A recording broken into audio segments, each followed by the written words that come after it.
Alright, so to figure out where we're going to be mounting it, we know we want to put it up in this corner here so we can get a good field of view of the entire office.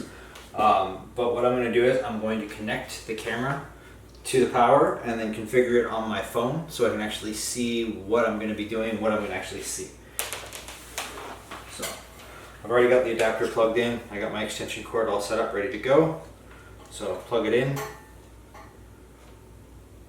Get a red light. The light should hopefully change colors. So we'll put that down. Pull out the phone. So I've already downloaded the app for this. It was a little bit of a challenge getting it set up. I had to actually go to their website to do it because I couldn't do it through the app itself. But basically it's pretty simple. You just click on the add device button, the plus here. Allow it to scan the QR code on the top of the camera. So it's identified after scanning the QR code on the top. Click next. Alright, so we've now connected the camera to the phone. We've looked at it and figured out exactly where we want to put it. We've tested the features. We'll talk more about how the camera operates, but for now we're going to take this template, put it up on the wall where I want to put it, and we're going to start drilling some holes. So we figured this location was a good spot. So you want to basically take the template that you want to use, stick it to the wall. Just so you know, the templates have multiple pieces.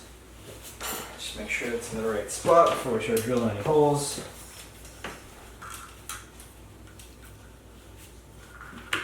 Yep, that'll work.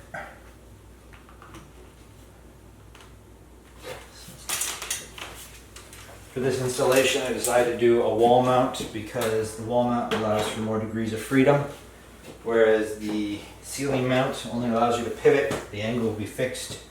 So for our purpose, this one I think will be better. So I just want to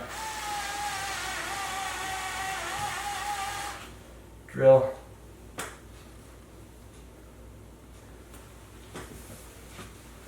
Well, now that I started drilling, it seems like there might actually be some wood behind there.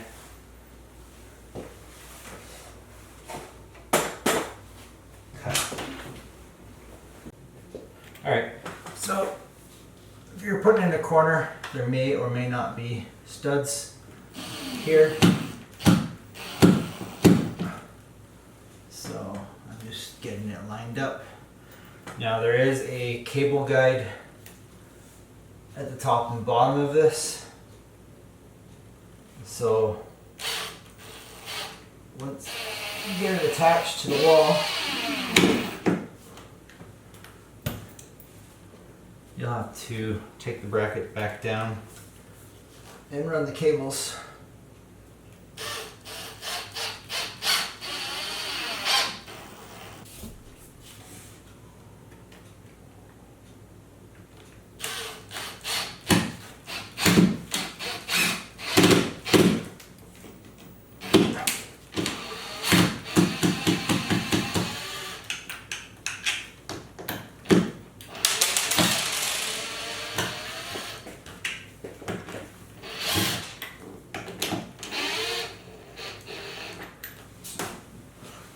Side loosened, just keep it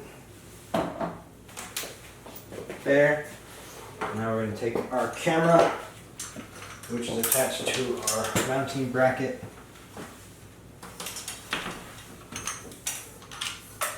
and run the cable behind, like so. And now I'm going to ask my lovely wife to pass me the drill driver. Thank you.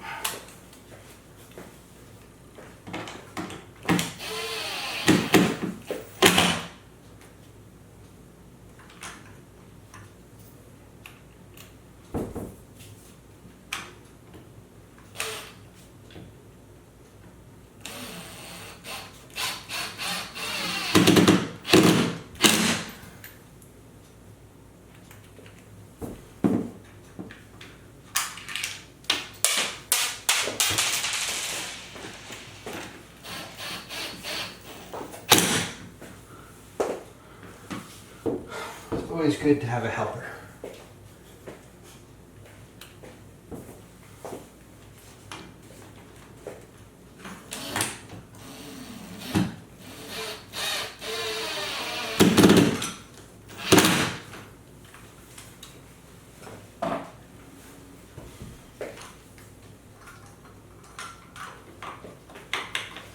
And then you just tighten up the bracket. And then you are able to adjust the angle as to how you want it installed. Make sure the back mount is actually tight and the back screw is tightened up against it.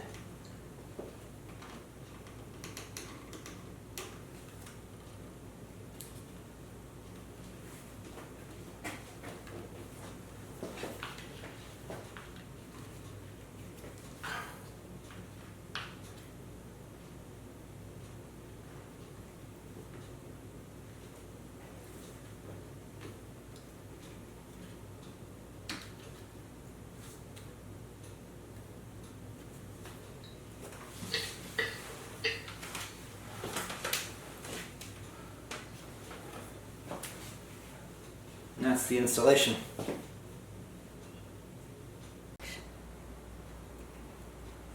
So this is the live view feed of the camera. As you can see, you get a full field of view of the office. The only thing that gets slightly blocked is the entranceway, but if someone walks through, you'll be able to see anything that's of interest. So you can see the bitrate, 140-ish kilobits per second.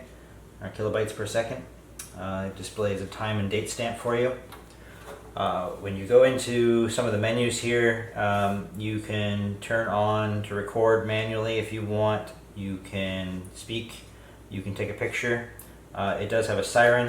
It alerts you that if you play it, it is loud. It's not that loud, but you can turn it off and on. There is a light that you can activate. You can see it just briefly turn on there. I've actually turned down the brightness on that. It has night vision. I tested that, so it takes a few seconds to click on once the lights go off. It has motion detection as well. So like I said, give it a couple of seconds.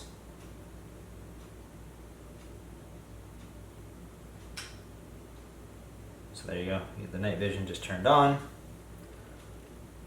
So you can see everything that's in there. It's black and white as you would expect for night vision. But if you turn the lights back on, once again, give it a couple of seconds to correct its sensors. As you can see in the live view feed, there is a 1 or 2 second delay. So you can go through and configure different things on the device, such as notifications. You can set up a smart zone. I'm not so worried about this. This camera is going to be recording all the time. Your detection settings.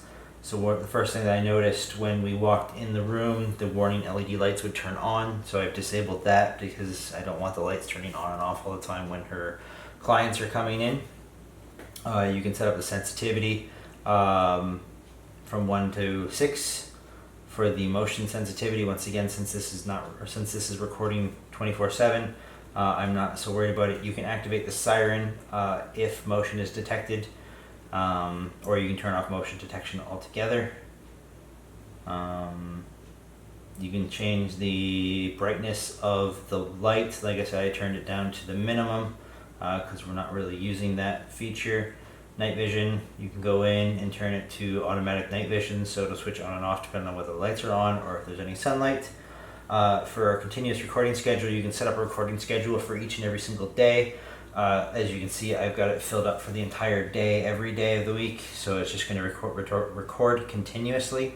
After a couple of days, I'm going to see how much storage it takes on the SD card and how long we can actually record for in HD before it fills up the card and starts looping over. But we'll see how that works.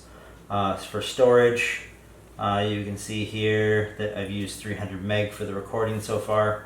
So I'm not expecting to get much more than a single day's recording on that device altogether, so we'll see how it functions. You can set your time zone.